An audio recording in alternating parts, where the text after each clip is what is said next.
नमस्कार, आप देख रहे हैं दिल्ली ग्लो न्यूज और मैं हूं आपके साथ सपना। चलिए रुक कर लेते हैं आज की बड़ी खबरों की ओर। छत्तीसगढ़ एमसीबी जिले चिरमिरी की बदहाली की कहानी सुनकर बड़ा आश्चर्य होगा। जहां एक समय कोयले की 10 या 12 खदानें हुआ करती थीं, आबादी भी इस क्षेत्र में 1.5-2 लाख हुआ करती थी। आज हालत ऐसी है कि खदान दिन ब दिन बंद हो रहे हैं। कोई रोजी रोजगार के साधन नहीं है। बची हुई 3 या 4 खदानें हैं जहां हर वर्ष कोयला खान श्रमिक सेवा निर्मित हो रहा है, परंतु नए उद्योग न खोले जा रहे हैं, न कोई उम्मीद और आशा है। क्षेत्र के जन प्रतिनिधि सिर्फ चुनाव में जनता को वोट लेने के लिए बड़े बड़े वादे किए, लेकिन आज अपने और अपने लोगों को तिजोरी भरने में लगे हुए हैं। क्षेत्र के मार्ग इस बात का जीता जागता उदाहरण है। कोई नई उद्योग नहीं खोले गए, कोई नई योजना देखने को नहीं मिली। रेलवे, बस, जिला अस्पताल अब सब आधार में लटके हुए हैं। और इसके साथ ही भले ही कांग्रेस पार्टी समय समय पर आंदोलन कर क्षेत्र की समस्याओं को उठाने का प्रयास कर रही है, परंतु कांग्रेस पार्टी के हाथ में कुछ नहीं आ रहा है। भीड़ सिर्फ भीड़ दिखाकर कांग्रेस अपना प्रभाव बनाने में लगी हुई है, चाहे वे ग्रामीण क्षेत्र की हो या है शहरी क्षेत्र की समस्या बन चुकी है। गर्मी का एहसास दिन भर दिन होता जा रहा है। फिर वही समस्या बिजली और जल संकट की। इस पर हर साल की तरह लोगों को पीने के पानी के लिए तरसना पड़ता है। बिजली भी का वही हाल है, कभी कभी नहीं है। बढ़ती महंगाई में बेरोजगारों के लिए कोई रोजगार नहीं है। चिरमिरी की बदहाली पर तरस आता है कि जनता ने जिस विश्वास से भारतीय जनता पार्टी की सरकार को बहुमत दिया था और उस क्षेत्र के प्रतिनिधि को जिताया था, और आज वहां क्षेत्र के लिए क्या कर रहे हैं, क्या नहीं कर रहे हैं। जनता जानना चाहती है कि बेरोजगारों को क्या रोजगार के साधन उपलब्ध हुए, क्या चिरमिरी में नए उद्योग खोले गए, क्या बंद हुई कोल खदान चालू हुई, यातायात के साधन, बड़ी ट्रेन का विस्तार हुआ। सभी बातें सिर्फ कहने और झूठे वादों पर आज तक चलने आ रही हैं और जनता को गुमराह किया जा रहा है। इसी तरह की कहानी चिरमिरी की अब बीती की हम फिर भी बताएंगे और दिखाएंगे कि चिरमिरी अपनी बदहाली पर किस तरह से आंसू बहा रहा है। आपका नाम? ओम प्रकाश गुप्ता, सांसद प्रतिनिधि कोरबा लोकसभा क्षेत्र। गुप्ता जी, आप सांसद प्रतिनिधि हैं, काफी समय से राजनीति से जुड़े हुए भी हैं। आज चिरमिरी का जो अस्तित्व दिन पर दिन समाप्त होते जा रहा है। चिरमिरी क्षेत्र की जो कोयला खदान है वो भी अब समाप्ति की ओर है और यहाँ की जो आबादी दिन पर दिन घट रही है। कोई व्यापार, कोई उद्योग नहीं है, बच्चों की अच्छी शिक्षा नहीं है, स्वास्थ्य संबंधी ऐसे नहीं। तो आपके द्वारा ऐसा कौन सा सार्थक प्रयास किया जा रहा है या कर रहे हैं, इस बारे में जानकारी से हमें अवगत कराएं। देखिए, पिछली सरकारें थी, उनकी कार्य की जो उदासीनता थी उससे यहाँ की जनता को बहुत आहत हुआ है। और मैं लगातार ये प्रयास किया कि चाहे वो बंद होती खदानें हो, बंद होती खदाने के लिए मैंने प्रयास किया कि यहाँ पर कोल वासनी का प्लांट लग जाए, तो एक कोल वासनी में कम से कम 500 लोग भी काम करेंगे तो लोगों का जीवन यापन अच्छे से चलेगा। दूसरी बात क्या है कि जो लोग यहाँ से पलायन कर रहे हैं, पलायन करने का मुख्य कारण ये है कि जो पूर्व की जो सरकारें या जनप्रतिनिधि थे वो इस पर ज़्यादा वर्क नहीं किए। अगर पूर्व जनप्रतिनिधि इसमें वर्क करते हैं अच्छे से, तो जो यहाँ की जो भूमि है, जिस भूमि के में लोग अपना मकान बना लिए हैं, उसमें अगर उनको पट्टा दे दिया जाता तो यहाँ से पलायन नहीं करते। दूसरा, जो एससी शेल का जो मकान है, छोटे छोटे घरें हैं, जो आज नहीं कल वो रिसाइकिल करना पड़ेगा उसको, उसी जो उसमें रह रहा उसको कम दरों में दे देते तो व्यक्ति चिरमिरी में स्थायी रूप से रहता, वो जानता मेरा पट्टे का घर है और बाहर कहीं भी नौकरी करता तो पलायन रुकता। बात करूं उद्योग की, तो उद्योग में चाहे कोलवासी प्लांट लगता या कोयले से रिलेटेड बहुत से ऐसे उद्योग हैं जो जनप्रतिनिधि अगर इसमें ख्याल करते, उनको गवर्नमेंट की राशि से सब्सिडी दे करके, कुछ सहयोग करके अगर उद्योग के लिए उनको उत्प्रेरित करते तो जरूर कुछ न कुछ उद्योग लग जाता।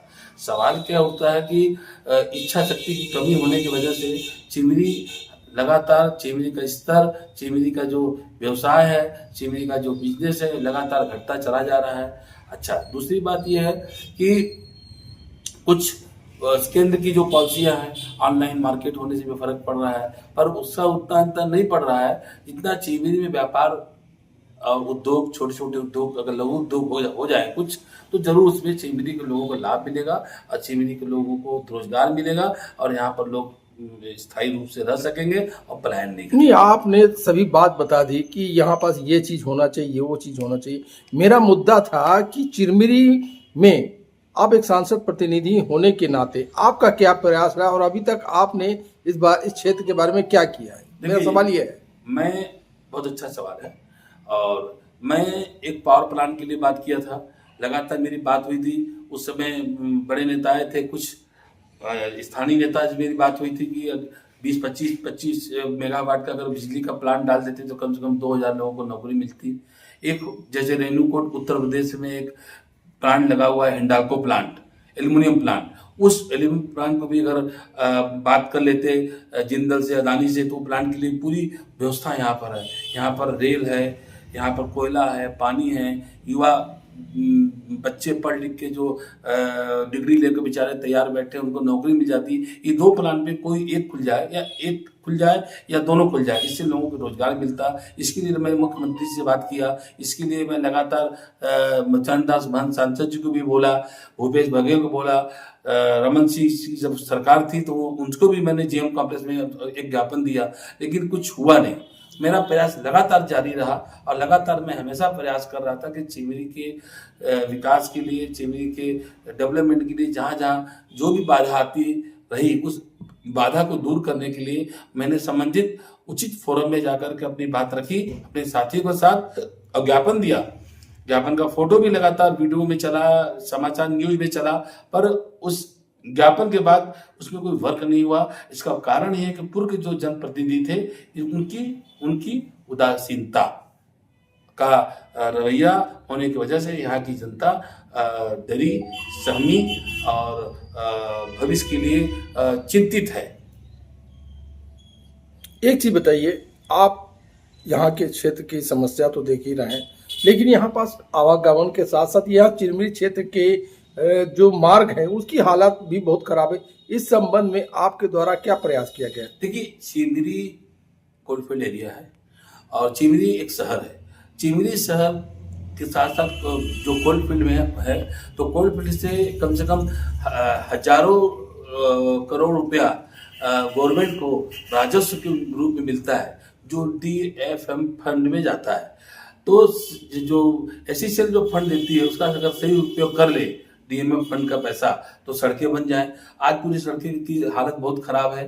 बाईपास रोड केवल कागजों में उनका प्रोग्रामिंग दिखता है, केवल प्रोग्रामिंग जनप्रतिनिधियों का उनका प्रोग्राम दिखता है, पर धरातल में ये अभी तक उतर नहीं पाया है। तो यातायात की व्यवस्था सही नहीं है। शहर के अंदर गाड़ी जाती है, अक्सर एक्सीडेंट, दुर्घटना का डर बना रहता है। आप एक बताइए, इस संबंध में आपने सांसद से या इस क्षेत्र के विधायक या क्षेत्र के मंत्री से क्या इस बारे में चर्चा की?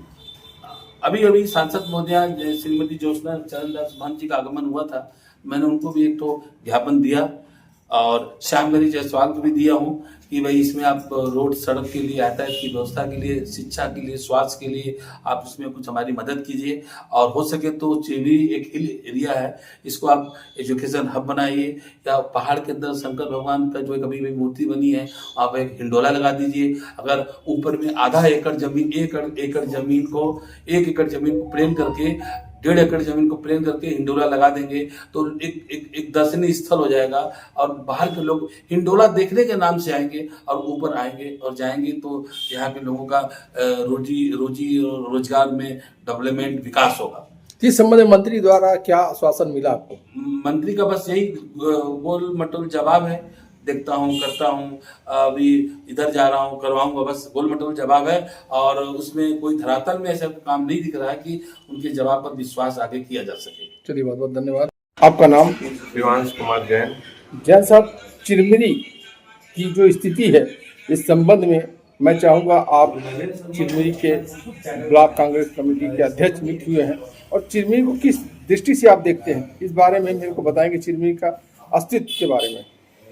देखिए, बहुत दुखद और दुर्भाग्यपूर्ण बात है कि जो चिरमिरी हमारा 100 साल से पूरे देश में कोयले का निर्यात कर रहा है, वह अपने शहर की रोशनी और विकास के लिए आज परेशान है, आज रो रहा है। आज ट्रिपल इंजन की भारतीय जनता पार्टी की सरकार है, केंद्र में, राज्य में और शहर में, बावजूद उसके सड़कें खराब है, पलायन रुक नहीं रहा, रोजगार के लिए युवा दर दर भटक रहा है, नशा बहुत हावी होता जा रहा है। ऐसी स्थिति में निश्चित रूप से कोयले खदान के नए उत्पादन के साथ साथ हमको पर्यटन या अन्य भी रोजगार के साधन यहाँ खोजने चाहिए, लोगों को शहर में पट्टा मिल सके और स्थायित्व के दिशा में कुछ पर्यटन से संबंधित और कुछ कोयला खदान से संबंधित या नई इंडस्ट्री या स्वरोजगार के दिशा में अगर जमीनों का पट्टा मिल जाता है तो उससे भी काफी हद तक लोगों का यहाँ पलायन रुकेगा। तो मैं सरकार से निवेदन करता हूँ कि 2 वर्ष आपको हो चुके हैं, इसलिए आप आने वाले समय में कुछ ऐसा करिए काम कि आज चिरमिरी में स्वास्थ्य सुविधाओं का भी अभाव है। जिला अस्पताल नाम मात्र के लिए बनकर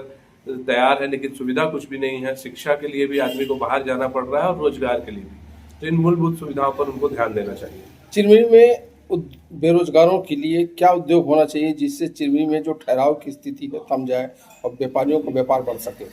देखिए, हमारे समय में प्रयास हुआ था नई कोयला खदानों का खोलने का, जो अंजन हिल और बरतुंगा हिल है वो जल्द से जल्द खुले और उसमें 100% या 90% तक स्थानीय युवाओं को रोजगार मिले।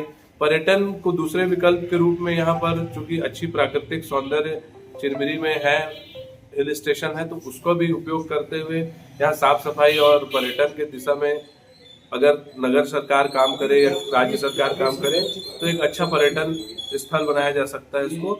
और अगर जमीनों का पट्टा मिल जाता है तो जो छोटी छोटी इंडस्ट्री है, मिनी स्केल इंडस्ट्री, सूक्ष्म उद्योग यहाँ पर लोग लगा सकते हैं अपनी भूमि पर लोन लेकर बैंक से, जो अभी नहीं मिलता है, उससे भी यहाँ का पलायन रुकेगा।